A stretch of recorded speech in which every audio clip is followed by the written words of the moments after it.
Bonjour à tous, bienvenue pour ce 5e atelier mémoire. Je pense que ça sera le dernier de la saison. Nous verrons à la rentrée ce que nous proposons. Mais nous terminons en beauté puisque nous sommes, comme promis lors du dernier atelier, nous sommes toujours au musée en compagnie de Marlise et de Christophe Charbonnel, qui est un artiste sculpteur assez extraordinaire. Et c'est avec lui que nous allons passer cet atelier mémoire ensemble. Bonjour Marlise. Bonjour Christine, je suis très heureuse d'animer cet atelier avant les vacances autour de Christophe Charbonnel et de son œuvre qui est très intense et monumentale. Alors nous sommes en compagnie du Gardien de la forêt, qui est une œuvre monumentale de Christophe Charbonnel. Et nous allons laisser la parole à Marlise qui va vous expliquer le parcours de cet artiste, qui il est, comment il travaille, et ça sera l'objet du premier exercice. Donc les consignes sont les mêmes. Vous écoutez attentivement ce que Marlise va vous expliquer, et ça fera l'objet ensuite de questions.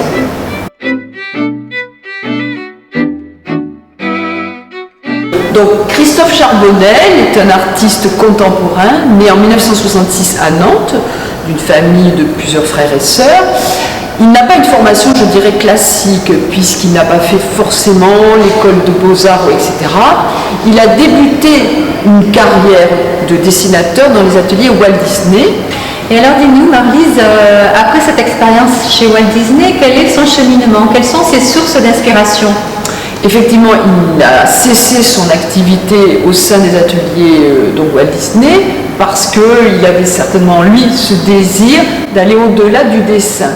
Et il est allé, il a fréquenté les ateliers de l'école du Perret avec Philippe Séhéné, qui lui a appris le travail, je dirais entre guillemets, de la sculpture sous forme de modelage. Donc c'est quelque chose d'un petit peu spécial. Peux-tu nous en dire un peu plus sur ce modelage? Alors ce modelage, Christophe Charbonnel construit une sorte de structure métallique. Sur cette structure métallique, il applique de la terre, il constitue son œuvre, que ce soit un personnage, un héros de la mythologie, nous le verrons. Donc c'est une œuvre, une sorte de maquette, de projet. Et ensuite, il y a la réalisation de cette même œuvre, soit en bronze, soit en résine. Alors cette exposition là au musée de Villeneuve-sur-Lot est très particulière et on sent bien une empreinte, ou en tout cas une inspiration liée à la mythologie. Peux-tu nous en dire un petit peu plus, Marlise? Effectivement, cette exposition s'intitule Mythe et fiction, parce que l'artiste a souhaité présenter des œuvres essentiellement inspirées par là où les mythologies. En effet, il est très sensible à la mythologie gréco-romaine et également mythologie celtique, etc. Et de nombreuses œuvres évoquent ces grands dieux entre guillemets de la mythologie, comme Persée qui se trouve à nos côtés.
Bien voilà, j'espère que cette première série de questions ne vous aura pas trop posé de problème.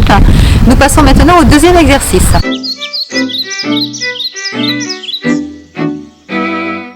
Alors nous sommes maintenant sur le parvis du musée en compagnie de deux sculptures monumentales. Nous avons Persée et Athéna qui évoquent le mythe de la Méduse C'est l'objet du deuxième exercice. Marlise va nous expliquer de quelle façon Christophe Charbonnel a interprété ce mythe.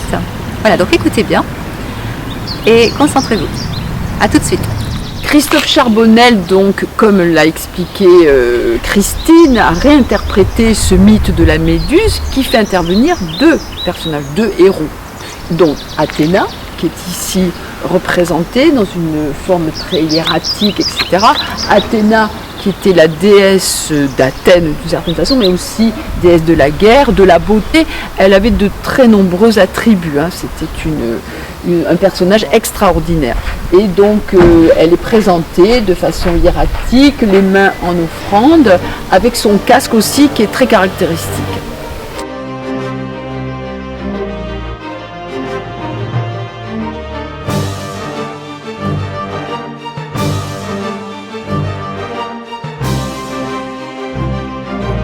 Et à présent, donc Persée, qui est ce héros là aussi impressionnant, hein, comme on peut le voir, très monumental, qui donc grâce à Athéna, dont nous avons parlé, a donc tranché la tête de la Méduse qui était l'une des trois gorgones, et cette Méduse était mortelle. Alors la caractéristique de la Méduse est que son visage est entouré de serpents. Donc là, Persée tient dans sa main gauche cette Méduse qu'il a tranchée grâce à un glaive et d'un bouclier donc, qui était tenu par Athéna, que nous avons vu tout à l'heure, et ce bouclier était donc scintillant et a fait office de miroir et a donc permis à Persée de trancher la tête de la Méduse de façon radicale.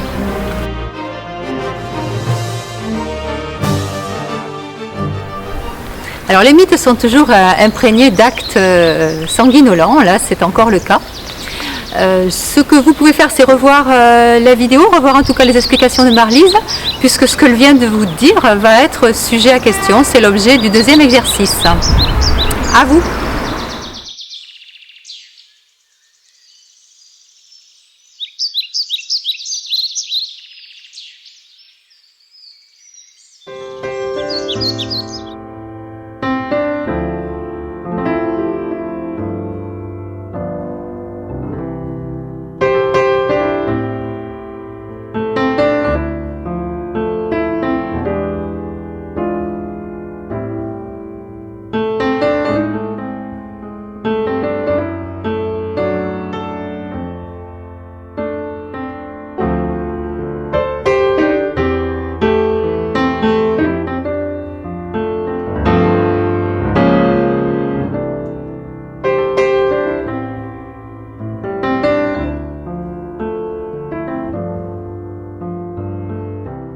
Nous passons maintenant au troisième exercice. Nous allons mettre l'accent sur une œuvre de Christophe Charbonnel.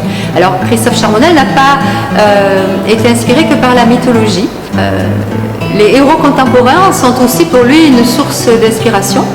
Et donc là, nous allons mettre l'accent sur Roland Garros, qui est une sculpture réalisée par Christophe Charbonnel. Marlise va vous expliquer l'histoire de cette sculpture, l'histoire de Roland Garros. Donc écoutez bien, hein, c'est l'objet du troisième exercice. Donc effectivement, Christophe Charbonnel s'est aussi intéressé ou est sensible à d'autres types de héros, parce que les héros, eh bien, nous en avons dans l'histoire, dans la littérature, et dans l'exposition, dont vous pourrez découvrir une œuvre intitulée Roland Garros. Qui était Roland Garros? Roland Garros n'est pas du tout un tennisman comme le grand tournoi qui porte son nom. C'était un aviateur extrêmement important qui a eu un rôle fondamental lors de la Première Guerre mondiale. Mais surtout, c'était un pilote chevronné qui faisait des prouesses techniques. Et je pense que c'est pour cette raison-là que Christophe Charbonnel a voulu créer une sculpture. Donc, Roland Garros est décédé lors d'un combat pendant la Première Guerre mondiale, quelques mois avant l'armistice. Alors comment Christophe Charbonnel a-t-il évoqué ce personnage? La sculpture est tout à fait symbolique, il est donc représenté en tenue d'aviateur, mais non pas à l'intérieur, je dirais, d'un avion. L'avion est simplement symbolisé par quelques éléments de l'avion et une hélice. Donc, il est assis sur la structure de l'avion. Donc, une façon un peu personnelle de présenter ce personnage héroïque.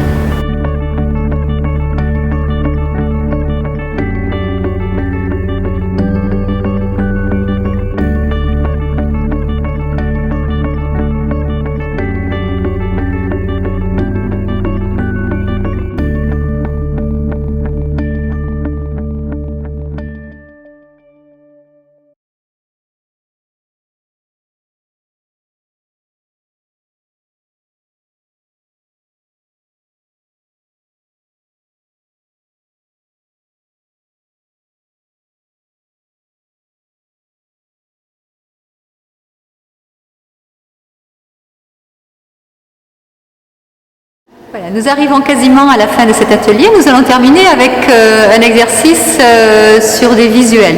Alors, nous avions réalisé déjà ces exercices au tout début, lors des premiers ateliers mémoire. Nous revenons avec cet exercice qui peut être intéressant avec cette exposition. Vont défiler 18 visuels. Vous avez 3-4 secondes pour les mémoriser. Donc prenez le temps, regardez-les bien, concentrez-vous. Et à l'issue de ce défilé, vous devrez mémoriser, prendre votre papier et votre crayon et mémoriser un maximum de visuels. C'est parti.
Voilà, c'est terminé. Ce que je vous conseille là, c'est de mettre la vidéo sur pause et d'essayer de retrouver un maximum de ces visuels. A tout de suite. Eh bien, nous arrivons à la fin de l'atelier. J'espère que vous aurez pris du plaisir à réaliser ces exercices, comme nous l'avons nous aussi pris avec Marie-Lise à préparer ces questions. Un petit mot peut-être, Marie-Lise, pour clôturer? Eh bien, j'étais très heureuse effectivement de participer à cet atelier. Je souhaite de très bonnes vacances à tout le monde, à Christine également, et dire que l'atelier, c'est une très bonne chose, excellente chose, mais vous pouvez aussi venir voir l'exposition de Christophe Charbonnel qui est ouverte donc depuis le 11 juillet. Et je pense que le musée est ouvert tout l'été. Le musée est ouvert tout l'été, donc à l'exception du lundi, et le week-end uniquement de 14h à 18h. Voilà.